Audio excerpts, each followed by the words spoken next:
अब हम लोग स्टार्ट करेंगे पॉइजन डिस्ट्रीब्यूशन। पॉइजन डिस्ट्रीब्यूशन बिल्कुल बाइनोमियल डिस्ट्रीब्यूशन के जैसा ही, ये भी डिस्क्रीट क्वालिटी डिस्ट्रीब्यूशन कहलाता है, जैसे कि बाइनोमियल था। और पॉइजन डिस्ट्रीब्यूशन को जैसे कि बर्नौली को किसने इन्वेंट किया था, ये बाइनोमियल को बर्नौली ने इन्वेंट किया था, वैसे ही sir Simon Denis Poisson of France, जो फ्रांस के रहने वाले थे, 1837 में इस डिस्ट्रीब्यूशन का डिस्कवरी किया था। और ये किस तरह के सम्स में यूज होता है? इस तरह के प्रोबेबिलिटी के सम जिसमें कि probability of occurrence is very लो, जहां पे काम करने का प्रोबेबिलिटी बहुत कम हो और नहीं होने का ही ज्यादा हो, या फिर हम लोग बोल सकते हैं कि पी और क्यू जो हम लोग अभी पढ़ रहे थे बाइनोमियल में, तो ऑकरेंस और नॉन ऑकरेंस के बीच में बहुत बड़ा डिफरेंस हो। जैसे बाइनोमियल में क्या था कि मॉडरेटली थोड़ा बहुत ऊपर नीचे चल सकता था, लेकिन ऐसा हो जाए कि 100 काम कर रहे हैं उसमें से एक काम हो रहा है, 99 नहीं हो रहा है, तो उस तरह के सम्स में हम लोग यूज करते हैं पॉइजन डिस्ट्रीब्यूशन। बहुत ज्यादा इसका वाइड रेंज नहीं है, बस ये याद रखना कि इस तरह के सम्स में इसको यूज किया जाता है। इसका भी कुछ थ्योरी है, जैसे बाइनोमियल डिस्ट्रीब्यूशन का थ्योरी था, बिल्कुल वैसे ही पॉइजन डिस्ट्रीब्यूशन का भी थ्योरी है। और स्पेशली चैप्टर ही जो है हमारा theoretical distribution completely theory based है। नाम में जो थ्योरेटिकल डिस्ट्रीब्यूशन लिखा हुआ है, थ्योरी ही ज्यादा पढ़ना है, लेकिन बहुत ज्यादा थ्योरी नहीं पढ़ना, पढ़ोगे बुक तो माथा खराब हो जाएगा। जो हमारे 4 डिस्ट्रीब्यूशंस पढ़ने हैं, binomial distribution, Poisson distribution, normal distribution या उसी का नाम है कोएफिशिएंट डिस्ट्रीब्यूशन, और स्टैंडर्ड नॉर्मल डिस्ट्रीब्यूशन, ये 4 हमारे सिलेबस में पढ़ना है। तो पहला 2 का तो सम्स करना है अपने को, बाइनोमियल का हमने किया, पॉइजन का हम लोग करेंगे। नॉर्मल में और स्टैंडर्ड नॉर्मल में कोई सम्स नहीं करना है, वो हमारे सिलेबस के बियॉन्ड है, वो उतना नहीं करना है अपने को। उसके छोटे छोटे कुछ फॉर्मूला है जो जान के रखना है, वो सब सम्स आते हैं हमारे, थोड़ा थोड़ा छोटा छोटा चीज उसमें देके पूछ देता है, तो फॉर्मूला बस याद रखेंगे तो पुट करेंगे, वैल्यू आ जाएगा। तो हम लोग पढ़ेंगे, फिलहाल अभी तो हम लोग पढ़ने जा रहे हैं पॉइजन डिस्ट्रीब्यूशन। पॉइजन डिस्ट्रीब्यूशन हम लोग कहाँ यूज करते हैं? Where probability of occurrence is very low, ये याद रखना है। जैसे बाइनोमियल का अपना खुद का फॉर्मूला था, वैसे पॉइजन का भी अपना खुद का फॉर्मूला होता है। और हम लोग को इसमें डिस्टिंग्विश, पहले फॉर्मूला लिख दो तब इसको और बताना आसान रहेगा।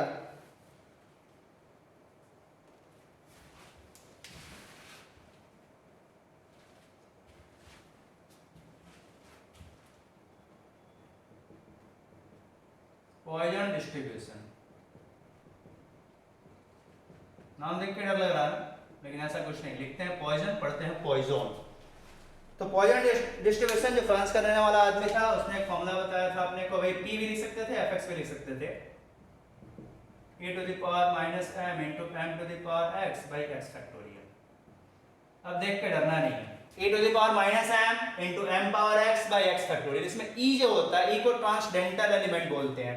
ट्रांसडेंटल एलिमेंट उनको बोला जाता है जिनका फिक्स वैल्यू है, जैसे पाई बचपन से रटा हुआ 22/7,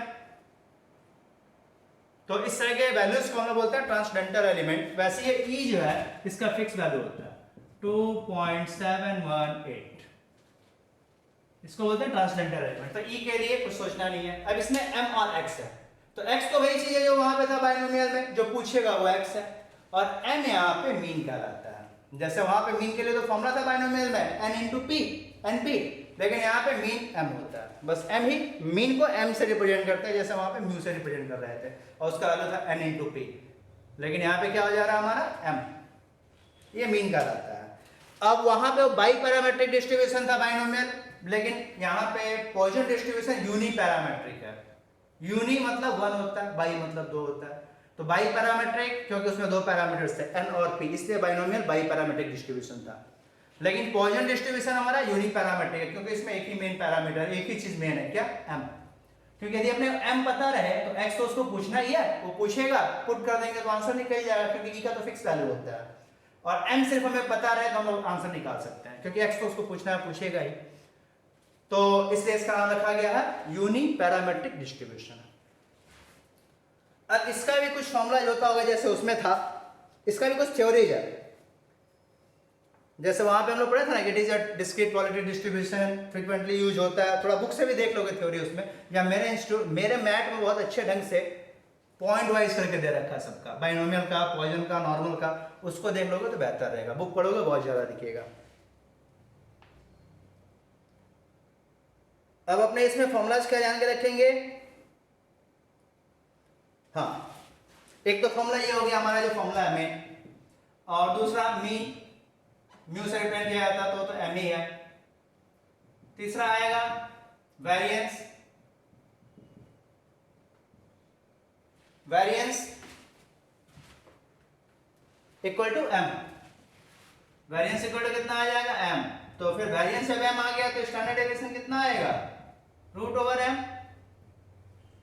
स्टैंडर्ड डेविएशन को जनरली हम लोग सिग्मा से रिप्रेजेंट करते हैं, ये मालूम है? तो स्टैंडर्ड डेविएशन को जनरली ऐसे सिग्मा से रिप्रेजेंट किया जाता है, बताए होंगे कहीं, तो वो भी लिखा जाएगा, देख के डरोगे नहीं। तो हमारा स्टैंडर्ड डेविएशन रूट है, ये एम हो गया, ये वेरिएंस, ये यूनिपैरामेट्रिक डिस्ट्रीब्यूशन है। ये मॉड भी इसका यूनी मॉडल और बाई मॉडल कुछ भी हो सकता है, दो ठो मॉड भी आ सकता है, सिंगल मॉड भी आ सकता है।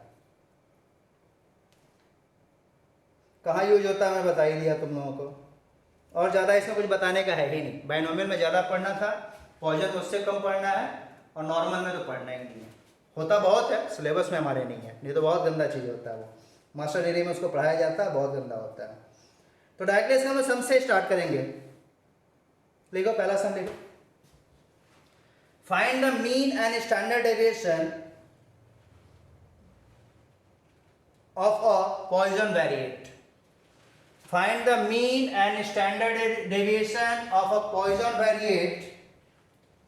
Find the mean and standard deviation of a Poisson variate satisfying the condition. Satisfying the condition. Satisfying the condition. P equal to P x equal to 2. P x equal to 3, बस ये इधर satisfying the condition this। यहाँ P लिखा है मतलब fx है, तो तुम लोग को मालूम है। यहाँ x का वैल्यू 2 दे दिया है, इसको ऐसे लिख सकते थे f x equal to 2, f x equal to 3। अब x equal to 2 दे रखा है, इस फॉर्मूले में देखें ध्यान से तो x का वैल्यू दे दिया, बट m नहीं दे रखा है, और e तो अपने को मालूम है, तो पुटअप किया जाए फिर भी कोई दिक्कत नहीं। e to the power minus m power x by x का फैक्टोरियल, x का तो दिया था कम से कम, वो तो लिखें। वैसे यहाँ पे e power minus m power x का वैल्यू 3 दे रखा है by 3 का फैक्टोरियल, यही तो रिलेशन अपने को दे रखा है। अब e पावर माइनस m से e power minus m cancel हो गया, m स्क्वायर से m क्यूब कैंसिल हो जाएगा, तो m स्क्वायर कट ही गया, 1 बचा, और 2 का फैक्टोरियल क्या होता है? 2 into 1। या m स्क्वायर से m क्यूब कटा है, तो यहाँ तो कुछ नहीं बचा, बट यहाँ पे एक m तो बचा रह जाएगा, और 3 का फैक्टोरियल होता है 3 into 2 into 1। अब 2 से 2 भी कट गया, क्रॉस मल्टीप्लाई करते तो m इक्वल टू क्या आ गया, और m मतलब ही क्या था? मीन। m मतलब ही तो मीन था, तो मीन हमारा निकल गया। अब क्या पूछा था? S D. पहला आंसर तो हो गया, एस डी इक्वल टू होता रूट m, तो रूट ओवर 3 1.732, ये हमारा एस डी हो गया। तो ये था हमारा पॉइजन का पहला सम, नाम खाली पॉइजन था, है तो बहुत इजी, कॉपी कर लो।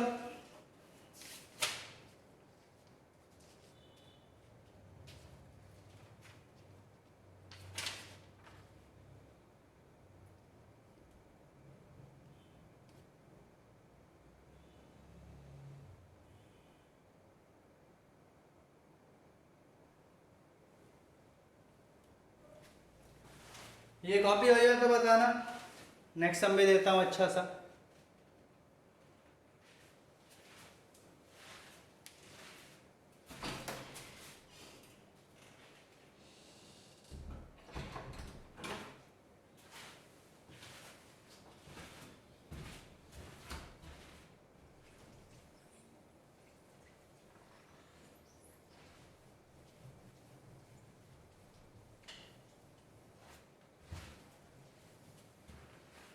Next sum.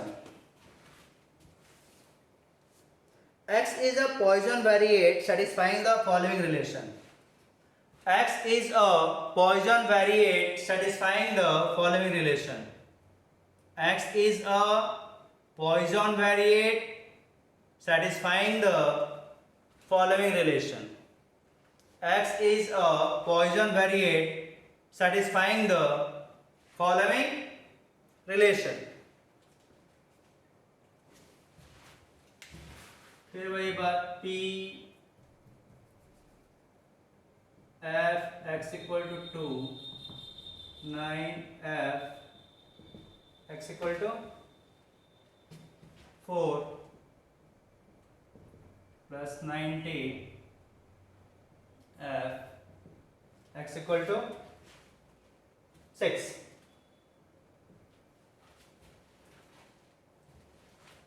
f x equal to 2 equal 9 into f x equal to 4 plus 90 into f x equal to 6. ये रिलेशन दे रखा है.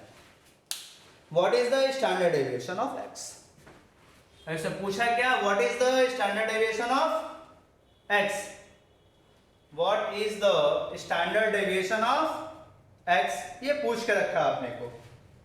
What is the standard deviation of x? ये पूछा हुआ आपने को. देखा जाए क्या होता है.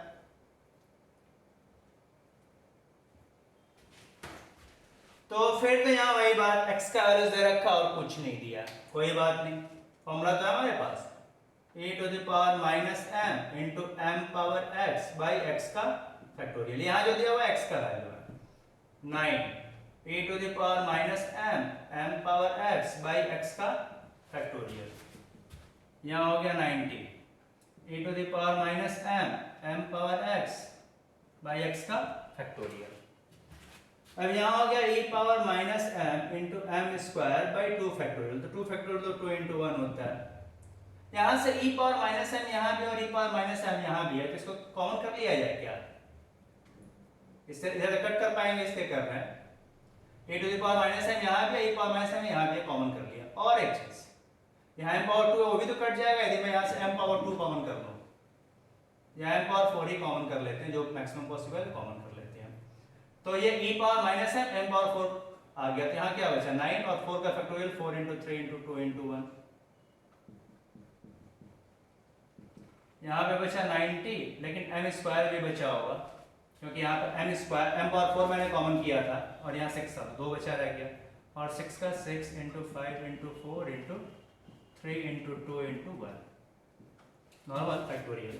ये तो कैंसिल हो गया और m स्क्वायर से m पावर 4 कैंसिल होगा. ठीक है, m स्क्वायर तो यहाँ बचेगा ही नहीं, उसको कट करेंगे 1/2. यहाँ m स्क्वायर लेकिन एक बचा रह गया. यहाँ यदि कुछ कट करने का तो काट सकते हैं. 3 1 जा 3 3 जा 9, तो बचा 3/4 2 जा 8. और यहाँ पे क्या बचा, कुछ कट हो सकता है तो काट सकते हैं. 5 2 या 10 कर दिया यहाँ पे, तो 10 9 या 90 डायरेक्टली छोटा सा हो गया. और 9 को 3 से कट कर सकते हैं ना, 3 1 जा 3 3 जा 9, तो बचता है 3m स्क्वायर बाई क्या बचा, सिर्फ यही बचा 24. एलसीएम किया जाए 24.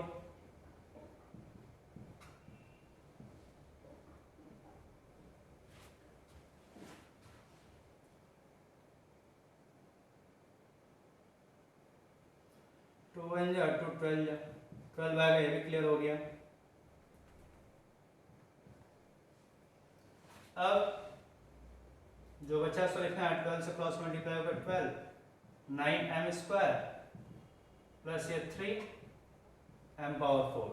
3 भी कट हो सकता था, वाह कोई बात नहीं, इधर सबको लेके जाते हैं. 3m power 4 plus 9m square minus 12, 3 common लेके गायब कर दिया जाए. m power 4 plus 3m square minus 4, 3 इधर आ गया तो 0. अब इसका मिडिल टर्म कर सकते था, m power 4 plus 4m square minus m square minus 4. m square common किए तो m स्क्वायर प्लस 4, यहाँ पे भी m स्क्वायर प्लस 4. तो आ गया क्या, m स्क्वायर प्लस 4 एक आ गया और एक आ गया m स्क्वायर, यहाँ कुछ नहीं बचा तो 1. अब कर सकते थे इधर m square plus 4 equal to 0, m square equal to minus 4, m equal to root over minus 4. किसी भी नेगेटिव टर्म का रूट होता ही नहीं है, तो ये तो होगा ही नहीं। सेकेंड पार्ट, और m square minus 1 equal to 0, m square equal to 1, m equal to plus minus 1। तो मीन तो निकल गया हमारा। क्या पूछा था हमसे? मीन या स्टैंडर्ड डेविएशन कुछ पूछा था? Standard deviation. तो स्टैंडर्ड डेविएशन क्या होता है हमारा? Root over m। तो m जो भी आया है उसका रूट कर दो। तो अब इसमें देखो एक लफड़ा है, प्लस माइनस 1, m का जगह तो ये लिखोगे, लेकिन किसी भी नेगेटिव टर्म का रूट होता नहीं है। तो नेगेटिव टर्म का रूट होता नहीं है तो 1 वाला माइनस वाला नहीं होगा, प्लस वाला ही होगा। तो अल्टीमेटली प्लस होगा। ये थोड़ा लेंदी हो गया बट सिंपल था और आता भी है। अब तुम लोग पूछोगे सर 1 मिनट में कैसे कर लेंगे? तो सारा समय 1 मिनट का नहीं होता है, कुछ 2 मिनट 4 मिनट का भी होता है और कुछ 10 सेकंड का भी होता है। तो वो एडजस्ट हो जाता है, उसका चिंता नहीं करना है। कर लो इसे, फटाफट करो।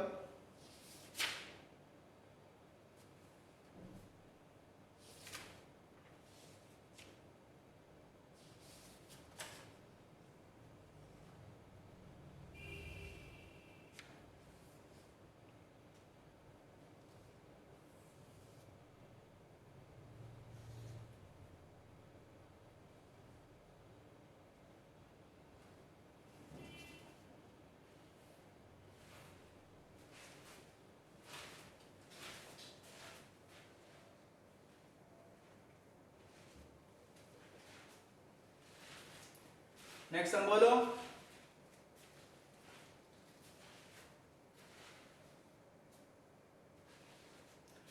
नेक्स्ट हम लिखो, if 2% of electric bulbs, if 2% of electric bulbs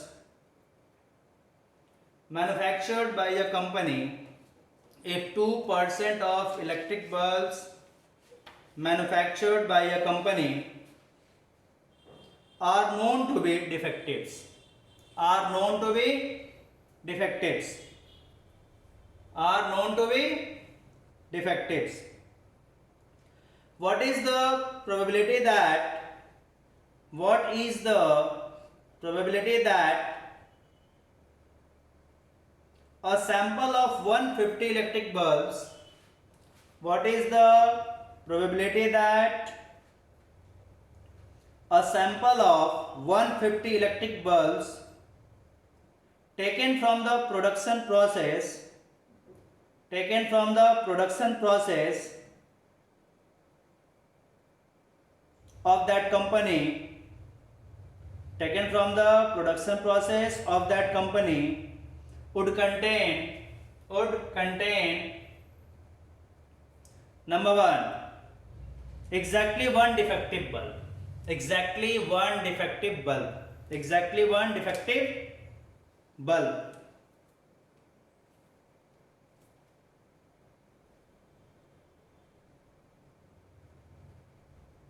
Number 2, more than 2 defective bulbs, more than 2 defective bulbs, more than 2 defective bulbs.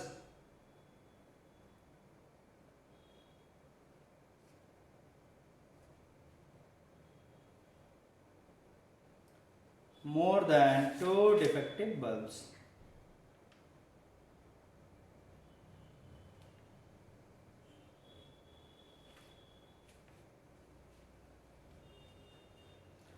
अब बहुत ध्यान से देखना है, इसमें 2% जो बल्ब्स हैं वो डिफेक्टिव हो रहे हैं। तो 2% डिफेक्ट हो रहे हैं तो अच्छे कितने हो रहे हैं? 98%। अब प्रॉब्लम यह है कि P और Q में तो बहुत बड़ा अंतर है, 2% और 98% का।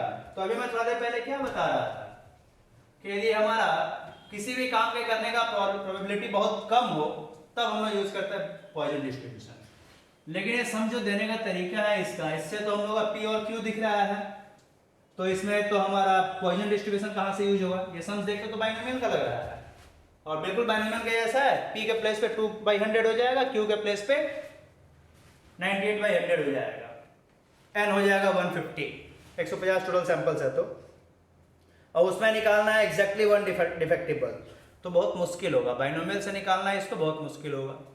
तो इस तरह के सम्स के हम लोग बाइनोमियल के सम्स को भी पॉइजन में कन्वर्ट कर सकते हैं, जहाँ पे probability of occurrence very low हो जाए। तो अब करेंगे क्या? P अपने को यहाँ पे कितना दिख रहा है? 2/100, और N कितना दिख रहा है? 150, क्योंकि टोटल सैंपल 150 है। तो हम लोग बाइनोमियल के सम को पॉइजन में पहले कन्वर्ट कर लेते हैं और फिर पॉइजन के मेथड से कर लेते हैं, जब ऐसा कुछ सम्स हो तो मीन के लिए हमारा क्या पड़ा हुआ था इसमें? Mu equal to NP binomial में, तो N है 150, 2/100, तो कितना आ जाएगा? 0 0 5 2 जा 5 3 जा 2 2 भी कट गया, 3 खाली बचा, तो मीन तो निकल गया हमारा। और पॉइजन में सिर्फ हमें मीन चाहिए होता है और कुछ नहीं। तो बाइनोमियल के सम्स को हम यहाँ पे पॉइजन में कन्वर्ट कर रहे हैं, और पॉइजन के लिए सिर्फ हमें मीन चाहिए होता है, मीन निकल गया। अब क्या बोला था? अब मीन निकल गया, फिर क्या? पहला सम क्या बोला था? पूछा होगा कुछ, वो x होगा, एग्जैक्टली वन डिफेक्टिव बल्ब, तो x हो गया हमारा वहां पे 0। f of x equal to e to the power minus m into m power x by x factorial, यही तो हमारा पॉइजन का फॉर्मूला है। अब बाइनोमियल से सम को करते हैं, बहुत टिपिकल होता है, कैलकुलेशन बहुत होता है, सिंपल से चाहिए ही होता है, इससे इसलिए हो जाएगा e पावर माइनस m, तो -3, 3 पावर 0 बाई x का फैक्टोरियल, मतलब 0 का फैक्टोरियल। तो अल्टीमेटली बचा क्या? e power -3, anything power 0 is 1, और 0 का फैक्टोरियल 1 होता है, ये यूनिवर्सल ट्रूथ है, मान लिया गया है। अब ये ऊपर में -3 है तो नीचे आके +3 हो जाएगा, तो अल्टीमेटली 1/2.718 होल पावर 3, ये तो हम लोग अभी पढ़े थे ना, e का फिक्स वैल्यू होता है। अब इसे पूरा सॉल्व कर लेना पड़ेगा, ये तो नॉर्मल कैसे से भी हो सकता है, 2.718 का क्यूब निकालेंगे तो क्यूब निकाल के डिवाइड करो, देखो क्या आता है। मैं तो डायरेक्टली आंसर लिखूंगा, मेरे पास तो पढ़ा नहीं है कैलसी अभी, और मैं क्यों करूं कैलसी, ये आंसर आ गया डायरेक्टली।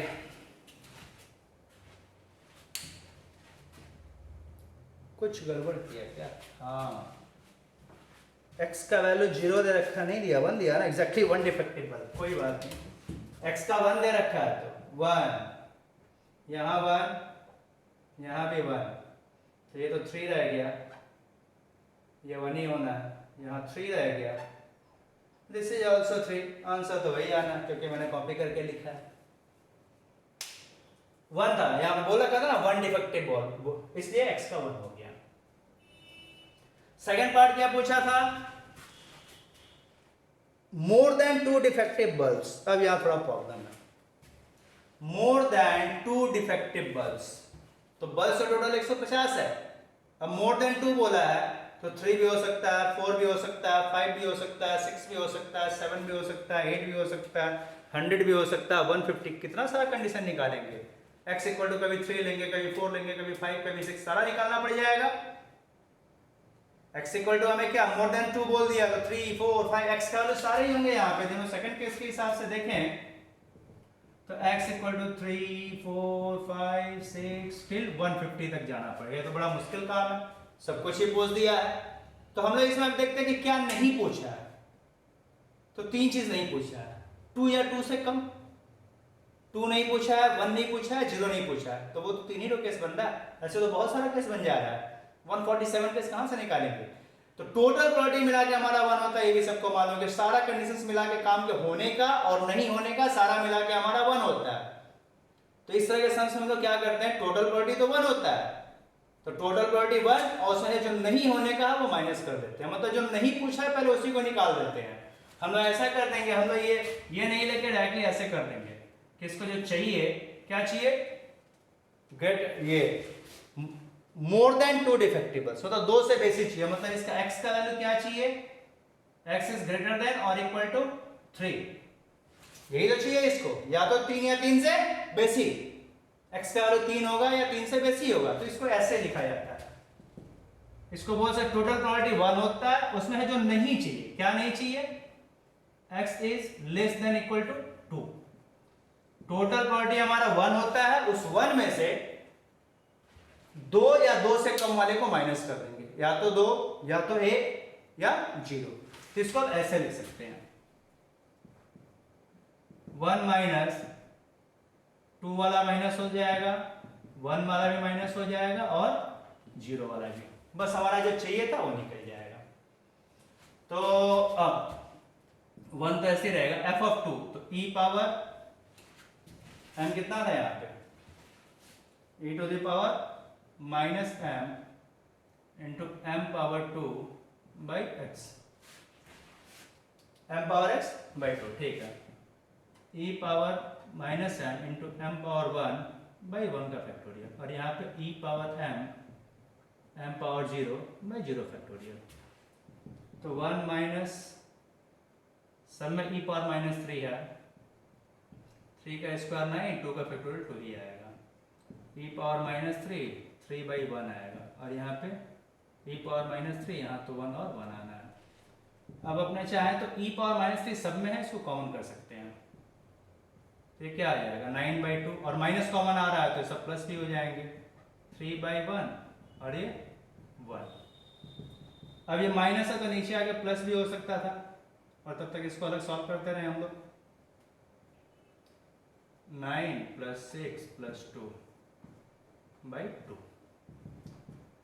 यहाँ तो नीचे आगे प्लस हो जाएगा, 2.718 होल पावर 3, 15 2 कितना हो गया 17, ये आ गया 17 बाई 2। अब इसे पूरा सॉल्व करना पड़ेगा।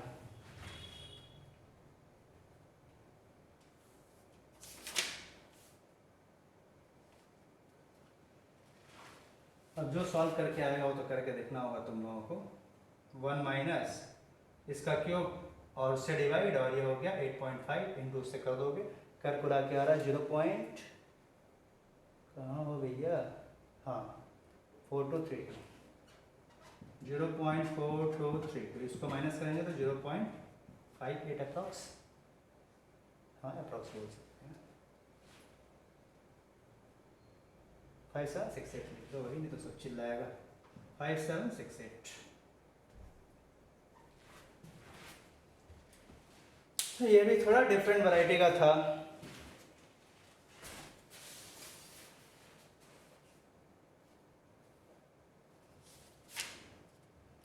तो पॉइजन डिस्ट्रीब्यूशन में बस यही हम लोग को जानना है, ज़्यादा सब पे माथा नहीं लगाना होता है। एग्जाम में यही सब सम डायरेक्टली पूछ देता है या थ्योरीज आता है, ज़्यादातर थ्योरी आता है।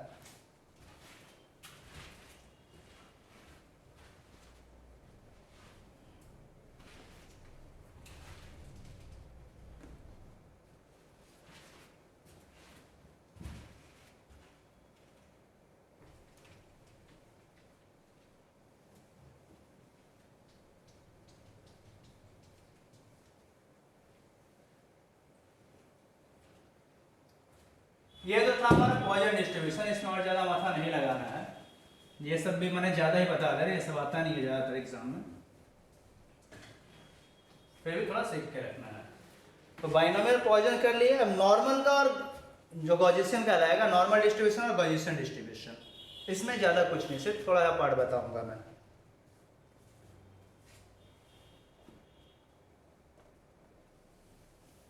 इसका भी थ्योरी लेकिन तुम लोगों को करना है, थ्योरी ही इसका मेन है। चैप्टर का मैं बार बार बोल रहा हूँ कि मेन चीज़ थ्योरी है, इसको मेरे मैथ से थोड़ा सा देख लेना है, इंस्टीट्यूट का मैथ से थोड़ा देख लेना है, थ्योरी ही इसका ज़्यादातर पूछा जाता है, तो उसको बहुत ढंग से करना पड़ेगा।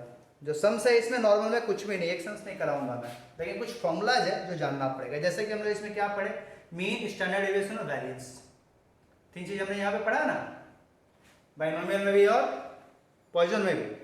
तो वैसे ही करके इसमें भी होता है, नॉर्मल में भी होता है और स्टैंडर्ड नॉर्मल में भी होता है। नॉर्मल डिस्ट्रीब्यूशन या गॉसियन डिस्ट्रीब्यूशन पहले देखेंगे हम लोग। तो इसका फॉर्मूला तो बहुत डरावना सा होता है, उसको जानने का भी जरूरत नहीं होता है हमारा, क्योंकि उसका यूज ही नहीं आता, कहीं समझ ही नहीं करना अपने को। अब इसका भी थ्योरीज लेकिन तुम लोगों को बुक से देखना पड़ेगा। मैं बार बार बोल रहा हूँ कि ये कॉन्टिन्यूस डिस्ट्रीब्यूशन होता है, नॉर्मल या डिस्ट्रीब्यूशन वो डिस्क्रीट होता था, ये कॉन्टिन्यूस होता है। इनका फॉर्मूलाज दे रखा है, ये भी हमारा बाई पैरामीट्रिक होता है, म्यू और सिग्मा इसके जो मेन पैरामीटर्स होते हैं, ये सब बुक से देखना पड़ेगा थोड़ा। इसमें एक चीज जानना होगा कि मीन, मीडियन, मॉड तीनों सेम होते हैं। पहला फॉर्मूला नॉर्मल डिस्ट्रीब्यूशन का, नॉर्मल डिस्ट्रीब्यूशन, इसमें मीन, मीडियन और मॉड तीनों सेम होते हैं। एक चीज तो ये जानना होगा, मीन, मीडियन, मॉड तीनों सेम होते हैं। मीन डेविएशन इक्वल टू होता है, mean deviation equal to 0.675 into sigma, और सिग्मा मतलब पता है तुम लोगों को, स्टैंडर्ड डेविएशन। सिग्मा बोले या इसको क्या बोल सकते थे, स्टैंडर्ड डेविएशन। सिग्मा या एक मिनट ये तो गलत लिखा है ना, 0.8 into S T. Mean deviation equal to 0.8 into standard deviation, quartile deviation equal to 0.675 into वही स्टैंडर्ड डेविएशन बोले या सिग्मा बोले, बात एक ही है, याद रखना है। फिर लोअर क्वार्टाइल के लिए होता है Q1 mu minus 0.675 into sigma. Mu मतलब क्या हो रहा है पता है, मीन। Q3 के लिए करेंगे तो वही प्लस हो जाएगा, म्यू प्लस 0.675 इंटू सिग्मा। ये सब मैं इसलिए लिख रहा हूँ कि डायरेक्टली इसका वैल्यू दे देता है, mean is this, standard deviation is this, then find lower quartile, find upper quartile, find lower quartile, या if quartile deviation is this then find standard deviation, या if standard deviation is given then find mean deviation. तो ये सब sums देख के तुम लोगों को लगेगा कि तो सेंट्रल टेंडेंसी चैप्टर का, लेकिन ऐसा नहीं है, ये इसका डायरेक्टली वैल्यू दे देगा, पता करना रहेगा। इसलिए मैं इसके बारे में कुछ ज्यादा बताने भी नहीं जा रहा हूँ, डायरेक्टली वैल्यूज दे देगा, standard deviation is this then find mean deviation, या मीन डेविएशन देगा तो स्टैंडर्ड डेविएशन निकालना रहेगा। वैसे क्वार्टाइल डेविएशन दे देगा, हो सकता है स्टैंडर्ड डेविएशन निकालना हो, या स्टैंडर्ड डेविएशन दे देगा तो क्वार्टाइल डेविएशन निकालना होगा। या हमारा मीन और स्टैंडर्ड डेविएशन दे दिया है, और ये सिग्मा याद रखोगे, सिग्मा समझ जाना, ये भी सिग्मा स्टैंडर्ड डेविएशन, म्यू और सिग्मा दे रखा है, स्टैंडर्ड डेविएशन दे रखा है, तो उससे क्वार्टाइल डेविएशन, ये फर्स्ट लोअर क्वार्टाइल निकाल सकते थे, अपर क्वार्टाइल या क्वार्टाइल डेविएशन, कुछ भी आपस में का रिलेशन देकर पूछ देता है। ये फ्रीक्वेंटली आस्क्ड क्वेश्चन है, ये हमेशा जब से आ रहा है चैप्टर देखा जा रहा है, यही सब क्वेश्चन देता है, डायरेक्टली वैल्यू पुट अप करके आंसर निकाल लेता है। एक और चीज होगा इसमें, पॉइंट ऑफ इन्फ्लेक्शन, बस ये पॉइंट्स बस याद रखने हैं।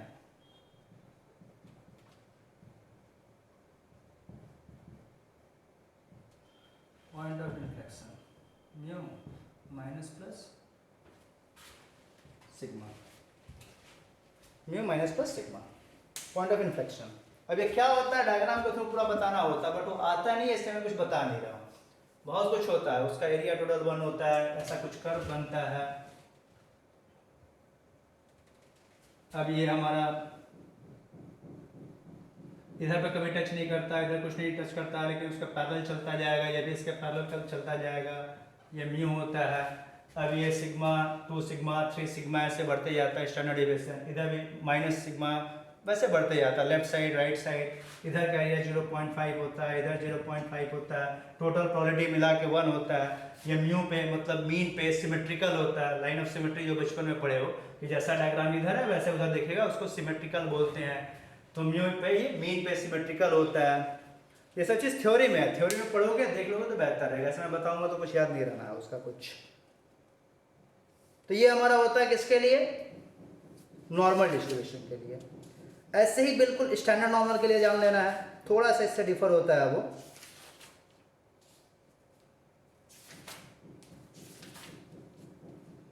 डिफर क्या बड़ा मजेदार होता है, कुछ उसमें होता ही नहीं है।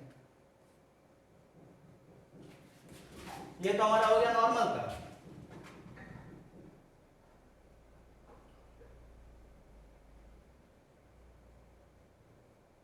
स्टैंडर्ड नॉर्मल,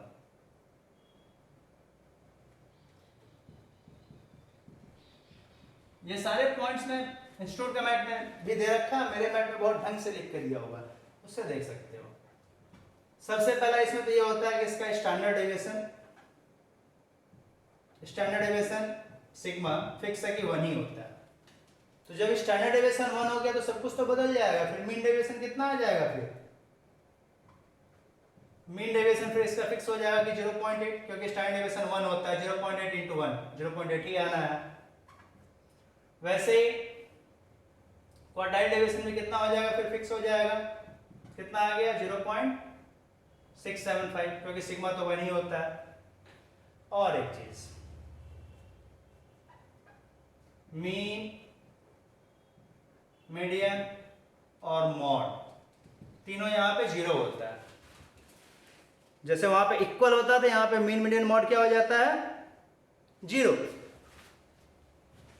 अब 0 हो गया तब तो बहुत कुछ बदल गया। यहां पे फिर क्या हो जाएगा, ये Q1 Q3 Q1 और Q3 यहां पे तो 0 हो गया और ये 1 हो गया, तो सिर्फ Q1 आ गया, ये Q3 आ गया। ये पॉइंट ऑफ इन्फ्लेक्शन में देखेंगे तो क्या आ जाएगा, फिर म्यू तो यहाँ पे 0 हो चुका है, तो -+1। तो वैसे यहाँ पे क्या बोल सकते थे, Q1 क्या आ गया -0.675, क्योंकि ये 1 हो चुका और ये 0 हो चुका है। Q3 क्या हो जाएगा, Q3 इज, ये तो 0 हो चुका है और ये 1, तो बचा क्या 0.675। वैसे यदि पॉइंट ऑफ इन्फ्लेक्शन की बात करें, पॉइंट ऑफ इन्फ्लेक्शन की बात करें तो ये तो 0 हो चुका तो और ये 1 हो चुका, तो क्या बचा -+1। और जैसे मैं नॉर्मल में बताया कि यहाँ पे मीन जो भी है उस पर सिमेट्रिकल होता है और यहाँ पे 0 पे सिमेट्रिकल होता है। मीन क्योंकि 0 हो रहा है इससे 0 पे सिमेट्रिकल। तो ये थ्योरी है बस जो आता है और डायरेक्टली पूछा जाता है। ये डायरेक्ट पूछा, थोड़ा सा नॉर्मल डिस्ट्रीब्यूशन में कुछ पूछा भी जा सकता था कि स्टैंडर्ड डेविएशन ये है तो मीन डेविएशन निकालो, क्वाड्रेंट डेविएशन ये है तो स्टैंडर्ड डेविएशन निकालो, ये सब। लेकिन इसमें तो कुछ पूछने का ही नहीं है, डायरेक्टली वैल्यू लर्न करना है स्टैंडर्ड नॉर्मल डिस्ट्रीब्यूशन का। इसको नॉर्मल डिस्ट्रीब्यूशन का दूसरा नाम क्या बताया था मैं, गॉसियन डिस्ट्रीब्यूशन भी बोला जाता है। तो ये 4 डिस्ट्रीब्यूशन सिर्फ हमारे अभी फिलहाल सिलेबस में है, पहले और ज्यादा हुआ करते थे, S distribution, F distribution, T distribution, but अब सब नहीं रहे क्योंकि वो सब का भी वो एक तरह से अपने इस लेवल के लिए, सीए लेवल के लिए थोड़ा डिफरेंट हो जाता था, टफ हो जाता था। मास्टर्स लेवल में भी बहुत ढंग से पढ़ाया जाता है। नॉर्मल डिस्ट्रीब्यूशन में ऐसे जो बच्चों को ऐसा बता दिया, ऐसा कुछ नहीं होता है, बहुत गंदा होता है, बट तुम लोग के लेवल के लिए बहुत है, सीए वाले बच्चों को बताने के लिए इतना ही बहुत है। ऐसा रियल में पढ़ने जाओ मैथ्स के बच्चों के लिए, स्टैट्स के बच्चों के लिए तो बहुत गंदा होता है, बहुत कुछ पढ़ना होता है नॉर्मल डिस्ट्रीब्यूशन में। तो इससे ज़्यादा तुम लोग को जानना नहीं है, इसलिए मैं ज़्यादा कुछ बता नहीं रहा हूँ। नॉर्मल में और स्टैंड और बुक देख के डर लगेगा, उसमें बहुत कुछ दे रखा, लेकिन पैनिक नहीं होना, डर नहीं लेना अपने पास। बाइनोमियल जो मैं जितना बताया उतना कर लो, एनफ है। पॉइजन जो मैं बताया बस उतना कर लो, एनफ है। नॉर्मल और स्टैंड नॉर्मल भी यही पढ़ना है, बट बुक का थोड़ा सा पढ़ लेना है, थ्योरीज को, वो आता है एग्जाम में, वो जरूरी है कर लेना। इतना कर लो, टेंशन लेके नहीं चलना है। बस इतना ही करते हैं आज, और कुछ करने की जरूरत तो नहीं लग रहा है मेरे को। बाइनोमियल हो गया, पॉइजन हो गया, नॉर्मल हो गया और स्टैंडर्ड नॉर्मल हो गया, तो और क्या करोगे, इतना बहुत है। और इसमें एक बात और, अपने को इंस्टीट्यूट का मैथ से भी थ्योरी बस देखना है और मेरे मैथ से भी थोड़ा सा थ्योरी देखना है, और ज़्यादा इसके डीप में जाने का कोशिश नहीं करना है, कोई ज़रूरत नहीं होता है इसलिए। Okay okay.